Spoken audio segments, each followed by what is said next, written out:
Welcome to Agaram TNPSC பயிற்சி மையம். ஓகேங்களா, இன்றைக்கி பார்த்தீங்கன்னா ஜிகேனுடைய கொஷின் நம்ம இன்றைக்கி பார்க்க போகிறோம். ஓகேங்களா, இந்த வீடியோவை ஜிகேவை பற்றி தான். ஓகேங்களா, பாருங்கள். ஓகேங்களா, உலகத்தமிழ் மாநாடு இதுவரை 11 உலகத்தமிழ் மாநாடு நடைபெற்றது. ஓகேங்களா, முதல் மாநாடு பார்த்தீங்கன்னா கோலாலம்பூரில், ஓகேங்களா, அதாவது மலேசியா 1966 நடந்தது. இரண்டாவது உலகத்தமிழ் மாநாடு சென்னையில் 1968 நடந்தது. அறிஞர் அண்ணா தான் இந்த இரண்டாவது உலகத்தமிழ் மாநாட்டை நடத்தினார். ஓகேவா.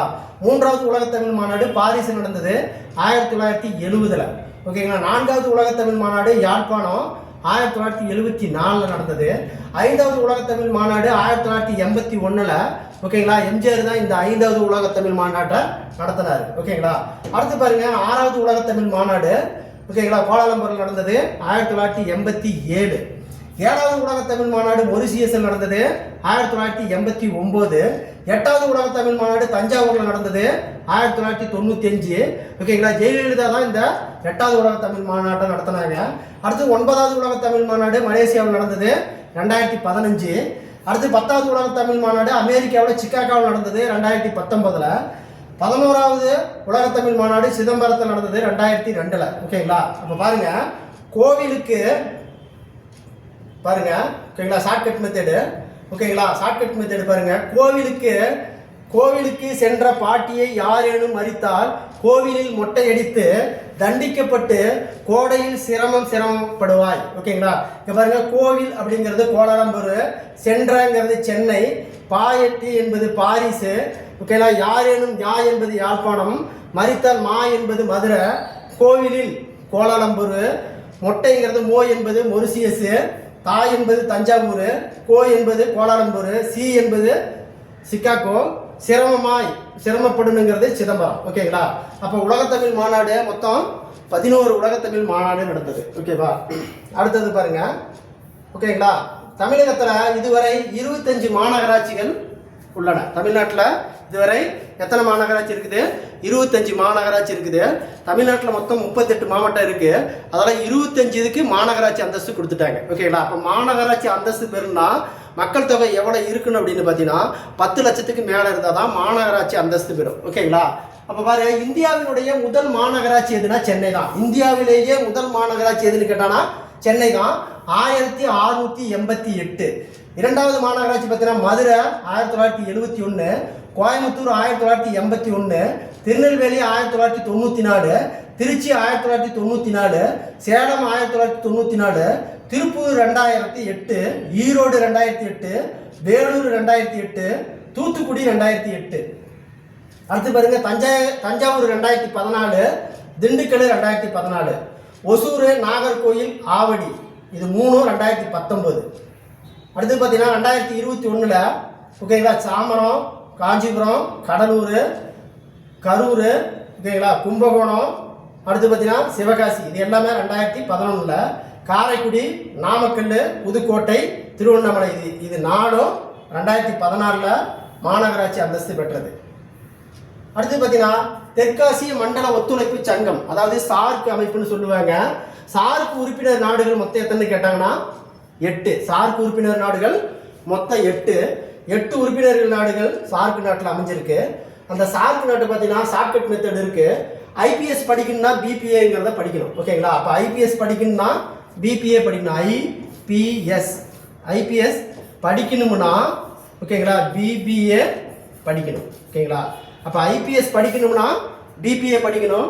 ஐ என்பது இந்தியா, பி என்பது பாகிஸ்தான், எஸ் என்பது ஸ்ரீலங்கா, மா என்பது மாலத்தீவு, என் என்பது நேபாளம், பி என்பது பூட்டான், பி என்பது பங்களாதேஷ், ஏ என்பது ஆப்கானிஸ்தான். ஓகேங்களா. இதுதான் சார்க்கினுடைய ஷார்ட்கட் மெத்தடு. ஓகேங்களா. சார்க்கில் மொத்தம் 8 நாடு இருக்குது. அந்த 8 நாட்டையும் மனப்பாடம் பண்ணணும்னா ஐபிஎஸ் படிக்கணும்னா பிபிஏ படிக்கணும். ஓகேங்களா. சார்க் மாநாடு எப்போ தொடங்கினாங்க, அதாவது சார்க்குங்கிற அமைப்பு எப்போ தொடங்கினாங்கன்னு பார்த்தீங்கன்னா டிசம்பர் 8 1985. அப்போ சார்க்கு எப்பொழுது உருவானது கேட்டாங்கன்னா டிசம்பர் 8 1985. சார்க்கினுடைய தலைமையை எங்கே இருக்குதுன்னா காட்மண்டு, அது நேபாளத்தில் இருக்குது. முதல் உச்சி மாநாடு, அதாவது சார்க்கினுடைய முதல் உச்சி மாநாடு எங்கே நடந்தது கேட்டாங்கன்னா டாக்காவில். அந்த டாக்கா எங்கே இருக்குன்னா வங்கதேசத்தில் இருக்குது. அடுத்து பார்த்தீங்கன்னா புத்த மாநாடு. இதுவரை புத்த மாநாடு பார்த்தீங்கன்னா மொத்தம் 4 மாநாடு நடந்தது. ஓகேங்களா. முதல் மாநாடு பார்த்தீங்கன்னா ராஜகிரகம் கிமு 483, தலைமை தாங்கியவர் மகா கசப்பா. ஓகேங்களா. முதல் மாநாட்டை தொடங்கியவர் யாருன்னா அஜிதா சத்ரு. ஓகேங்களா. ரெண்டாவது மாநாடு வைசாலி கிமு 383, தலைமை தாங்கியவர் சம்பாகாமி. ஓகேங்களா. இந்த மாநாட்டை நடத்தியவர்னா கால அசோகன். மூணாவது மாநாடு பாடலிபுத்திரம் கிமு 2250, மெகலினா புத்தர திசாவில் தான் தலைமை தாங்கினார். அசோகர் தான் இந்த 3வது மாநாட்டை பாடலிபுத்திரத்தில் தொடங்கினார். ஓகேங்களா.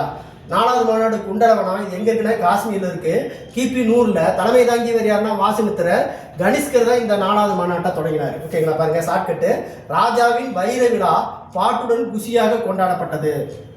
பாருங்க, ரா என்பது ராஜகிரகம், வைசாலி என்பது வைர விழா, வை என்பது வைசாலி, பா என்பது பாட்டுடன், கூ என்பது குண்டலகேசி. இதுதான் ஷார்ட்கட் மெத்தட். ராஜாவின் வைர விழா பாட்டுடன் குஷியாக கொண்டாடப்பட்டது. பார்த்தீங்கன்னா கடகரேகை செல்லும் இந்திய மாநிலங்கள் மொத்தம் 8. மத்திய பிரதேசம், குஜராத், ராஜஸ்தான், மேற்கு வங்காளம், ஜார்க்கண்ட், திரிபுரா, சத்தீஸ்கர், மிசோரம். ஓகேங்களா. இந்த 8 மாநில வழியாக தான் இந்த கடகரேகை செல்லுது. ஓகேங்களா. பாருங்க, எம் என்பது மத்திய பிரதேசம், ஜி என்பது குஜராத், ஆர் என்பது ராஜஸ்தான், இதில் எம் என்பது மேற்கு வங்காளம், ஜே என்பது ஜார்க்கண்ட், டி என்பது திரிபுரா, சி என்பது சத்தீஸ்கர், எம் என்பது மிசோரம். அப்போ எம்ஜிஆருடைய ஒய்ஃபு ஜானகி, எம்ஜிஆருடைய ஒய்ஃபு ஜானகி தமிழ்நாட்டினுடைய ஃபர்ஸ்ட் சிஎம். இதுதான் ஷார்ட்கட் மெத்தடு. ஓகேங்களா. அடுத்தது பார்த்தீங்கன்னா இமயமலை கடந்து செல்லும் இந்திய மாநிலங்கள். அப்போ இமயமலை பார்த்தீங்கன்னா 8 மாநிலம் வழியாக கடந்து செல்லுது. 1 ஜம்மு காஷ்மீர், 2 இமாச்சல் பிரதேசம், 3 உத்தரகாண்ட், 4 உத்தரப்பிரதேசம், 5 சிக்கிம், 6 மேற்கு வங்காளம், 7 அஸ்ஸாம், 8 அருணாச்சல பிரதேசம். இந்த 8 மாநில வழியாக தான் இந்த இமயமலை நம்ம செல்லக்கூடிய மாநிலம். ஓகேங்களா. சமண மாநாடுகள் மொத்தம் 2 நடந்தது. ஃபர்ஸ்ட் மாநாடு பாடலிபுத்திரம், தலைமை தாங்கியவர் யாருன்னா சூலபத்திரர். இவருடைய ஆட்சி காலத்தில் தான் முதல் மாநாடு நடந்தது. 2வது மாநாடு வல்லாபி தேவேந்திர தமாஸ் ரமணா, அவர் தான் 2வது மாநாட்டை தொடங்கினார். பாடுவதில் வல்லவனாக சூலபத்திர தேர்ச்சி பெற்றவராவார். ஓகேங்களா. பாருங்க, பா என்பது பாடலிபுத்திரம், வா என்பது வல்லாபி, சூலபத்திரர் அப்படிங்கிறது இதுதான், தே என்பது தேவேந்திர ரமணா. அடுத்தது பாருங்க. ஓகேங்களா. பாரத ரத்னா விருது பெற்ற பிரதமர்கள். அப்போ பாரத ரத்னா விருது பெற்ற பிரதமர்கள் எத்தனை பேர்னு கேட்டாங்கன்னா 7 பேர் தான் பாரத ரத்னா விருது பெற்றாங்க. அதில் பார்த்தீங்கன்னா 7 பேர் பார்த்தீங்கன்னா, ஓகேங்களா, ஜவஹர்லால் நேரு, லால் பகதூர் சாஸ்திரி, குல்சாரி லால் நந்தா. ஓகேங்களா.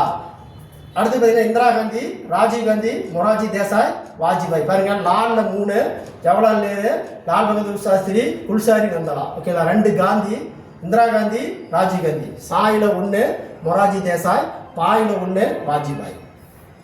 அடுத்து பார்த்தீங்கன்னா டெல்லி சுல்தான். டெல்லி சுல்தானுடைய மரபுகள் பார்த்தீங்கன்னா மொத்தம் 5. டெல்லி சுல்தானுடைய மரபுகள் 5. ஓகேங்களா. அதை பார்த்தீங்கன்னா ஷார்ட்கட் மெத்தட்லாம் அடித்து கிழித்து துவைத்தான் சைது லோடி. அதாவது அடித்து கிழித்து துவைத்தான் சைது லோடி. அடி என்பது அடிமை வம்சம், கிழித்து என்பது கில்ஜி வம்சம், தூ என்பது துக்ளக் வம்சம், சைது என்பது சைது வம்சம், லோடி என்பது லோடி வம்சம். ஓகேங்களா. அடித்து கிழித்து துவைத்தான் சைது லோடி. ஓகேங்களா. அடிமை வம்சத்துக்கு வேறு பெயர் மம்லுக் வம்சம். இதை தோற்றுவித்தவர் யாருன்னா குத்புதீன் ஐபக். கிபி 1206 இருந்து 1290 வரை. கில்ஜி வம்சம், ஓகேங்களா, ஜலாலுதீன் கில்ஜி தான் தோற்றுவிச்சாரு. கிபி 1290 இருந்து 1320 வரை. அடுத்து பார்த்தீங்கன்னா துக்ளக் வம்சம், கியாசுதீன் துக்ளக் தான் தோற்றுவிச்சாரு. கிபி 1320 இருந்து 1414 வரை. அடுத்தது சைது வம்சம், தோற்றுவித்தவர் கிசிர் கான். கிபி 1414 இருந்து 1541 வரை. அடுத்தது லோடி வம்சம், பகுல்கான் லோடி. கிபி 1541 இருந்து 1526 வரை. ஓகேங்களா. அப்போ இதுதான் டெல்லி சுல்தானுடைய மரபுகள். ஓகேங்களா. அதாவது அடிமை வம்சம், கில்ஜி வம்சம், துக்ளக் வம்சம், சைது வம்சம், லோடி வம்சம். வரிசைப்படுத்துங்கன்னா இதுதான் ஆர்டரு. அதாவது அடித்து கிழித்து துவைத்தான் சைது லோடி. பார்த்தீங்கன்னா இந்த இதில் பார்த்தீங்கன்னா குறைந்த அளவு தான் ஆட்சி செய்தது கில்ஜி வம்சம், அதிக அளவு ஆட்சி செய்தது எதுனா துக்ளக் வம்சம். அடுத்து பார்த்தீங்கன்னா விஜயநகர பேரரசனுடைய 4 மரபுகள். விஜயநகர பேரரசனுடைய 4 மரபுகள் பாருங்க. சங்க வம்சம், சாளுவ வம்சம், துளுவ வம்சம், அரப வீடு. ஓகேங்களா. சங்க வம்சத்தை தோற்றுவித்தவர் ஹரிஹர் புக்கர். சாளுவ வம்சத்தை தோற்றுவித்தவர் சாளுவ நரசிம்மர். துளுவ வம்சத்தை தோற்றுவித்தவர் வீர நரசிம்மர். இந்த துளுவ வம்சத்தில் தலை சிறந்தவர் யாருன்னா நம்ம கிருஷ்ணதேவராயர். ஓகேங்களா. அரப வீடு வம்சத்தை தோற்றுவித்தவர் யாருன்னா திருமாலா. பாருங்க, சட்டத்தை சாதகமாய் துப்பு துளக்கிய அரசர். சா என்பது சங்க வம்சம், சாதகமாய் என்பது சாளு வம்சம், தூ என்பது துளுவ வம்சம், அரா என்பது அரப வீடு. இதுதான் ஷார்ட்கட் மெத்தடு. அடுத்து பார்த்தீங்கன்னா ஐரோப்பியர் வருகை. இது 8th புக்கில் இருக்குது. ஓகேங்களா? ஃபர்ஸ்ட் பார்த்தீங்கன்னா போர்ச்சுகீஸில் தான் ஐரோப்பிய கண்டத்திலிருந்து முதல்ல வந்தாங்க. ஃபர்ஸ்ட் போர்ச்சுகீசியர், 2வது டச்சுக்காரர்கள், 3வது ஆங்கிலேயர், 4வது டேனியர்கள், 5வது பிரெஞ்சுக்காரர்கள். அப்போ வரிசைப்படுத்திக்கணும்னா ஃபர்ஸ்ட் போர்ச்சுகீசியர்கள். ஓகேங்களா? கடல்வழி பயணத்தை நீங்க தான் ஃபர்ஸ்ட் கண்டுபிடிச்சாங்க. ஓகேங்களா? இந்தியாவுக்கு உள்ள முதல் வந்ததும் போர்ச்சுகீசியர் தான். கடைசியா இந்தியா விட்டு வெளியே போனதும் போர்ச்சுகீசியர் தான். ஓகேங்களா? ஃபர்ஸ்ட் பார்த்தீங்கன்னா போர்ச்சுகீசியர்கள். ஓகேங்களா? ஐரோப்பிய கண்டத்திலிருந்து வந்தவங்க. ஃபர்ஸ்ட் பார்த்தீங்கன்னா இந்தியாவுக்கு பார்த்தலமே டேஸ் தான் வர முயற்சி பண்ணுறாரு. ஆனால் ரிட்டர்ன் போயிடுறாரு. வாசகுடாமா தான் இந்தியாவுக்குள்ள இந்தியாவில் கேரளாவில் வந்துறாரு. ஓகேங்களா? அதனுடைய தலைமையகம் பார்த்தீங்கன்னா கோவா. டச்சுக்காரர்கள் இந்தோனேசியாவில் வந்தாங்க. அவங்களுடைய தலைமையகம் பழவேற்காடு. ஆங்கிலேயர் பார்த்தீங்கன்னா பிரான்சிஸ்கோ என்பவர் தான். புனித ஜார்ஜ் கோட்டையை அவங்களுடைய தலைமையகம். டேனியர்கள் சீகன் பார்கு. அந்த இடத்துல தரங்கம்பாடி தான் இவங்களுடைய தலைமையகம். அங்கே தரங்கம்பாடி கோட்டையை கட்டியவர் யாருன்னா சீகன் பார்கு. பிரெஞ்சுக்காரர்கள் கீழே பிரெஞ்சு பிரசந்திக்கமுனே கால்பட்டு உதவியுடன் ஆரம்பித்தாங்க. இவங்களுடைய தலைமையகம் பாண்டிச்சேரி. அதாவது ஆங்கில டேனியர் பிச்சைக்காரா என்பதுதான் இதனுடைய ஷார்ட்கட்டு. அடுத்து பார்த்தீங்கன்னா வரலாற்றின் தந்தை ஹெரோடோட்டஸ், புள்ளியியலின் தந்தை டாலமி, இயற்பியலின் தந்தை நியூட்டன், வேதியியலின் தந்தை ராபர்ட் பாயில், கணிப்பொறியின் தந்தை சார்லஸ் பாப்பேஜ், தாவரவியலின் தந்தை தியோப்ராக்சஸ், விலங்கியலின் தந்தை அரிஸ்டாட்டில், பொருளாதாரத்தின் தந்தை ஆடம் ஸ்மித், சமூகவியலின் தந்தை அகஸ்டஸ் காம்தோ, அரசியல் அறிவியலின் தந்தை அரிஸ்டாட்டில், அரசியல் தத்துவத்தின் தந்தை பிளேட்டோ, மரபியலின் தந்தை ஹிரிகர் சோகன் மெண்டல், நவீன மரபியலின் தந்தை யாருன்னு கேட்டாங்கன்னா டிஹெச் மார்கன், வகைப்பாட்டின் தந்தை யாருன்னா கார்லஸ் லினியோஸ், மருத்துவத்தின் தந்தை ஹிப்போக்ராட்டஸ், ஹோமியோபதியின் தந்தை சாமுவேல் ஹனிமான், ஆயுர்வேதத்தின் தந்தை தன்வந்திரி, சட்டத்துறையின் தந்தை ஜெரோமி பென்டம்,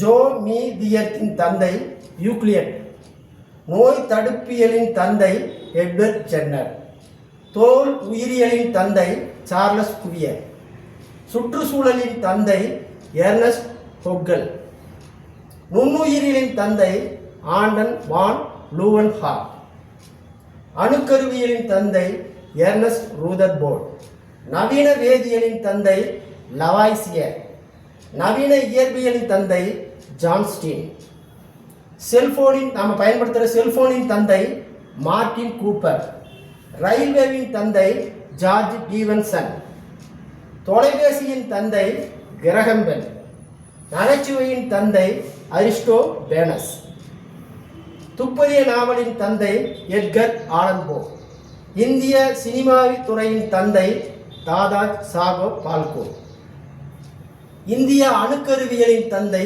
ஹோமி பாபா, இந்திய விண்வெளியின் தந்தை விக்ரம் சாராபாய், இந்திய சிவில் விமான போக்குவரத்தின் தந்தை டாடா, இந்திய ஏவுகணையின் தந்தை அப்துல் கலாம், இந்திய பசுமை புரட்சியின் தந்தை MS சுவாமிநாதன், இந்திய பட்ஜெட்டின் தந்தை ஜேம்ஸ் வில்சன், இந்திய திட்டமிடுதலின் தந்தை விஸ்வேஸ்வரய்யா, இந்திய புள்ளியியலின் தந்தை மக்டனோபஸ், இந்திய தொழில்துறையின் தந்தை டாடா, இந்திய பொருளாதாரத்தின் தந்தை தாதாபாய் நவ்ரோஜ், இந்திய பத்திரிகையின் தந்தை ஜேம்ஸ் அகஸ்டல் ஹேக்கி, இந்திய மறுமலர்ச்சியின் தந்தை ராஜாராம் மோகன் ராய், இந்திய கூட்டுறவின் தந்தை பிரெட்டரி நிக்கல்சன், இந்திய ஓவியத்தின் தந்தை நந்தலால் போஸ், இந்திய கல்வெட்டின் தந்தை ஜேம்ஸ் பிரின்செப், இந்திய பறவைகளின் தந்தை சலீம் அலி, இந்திய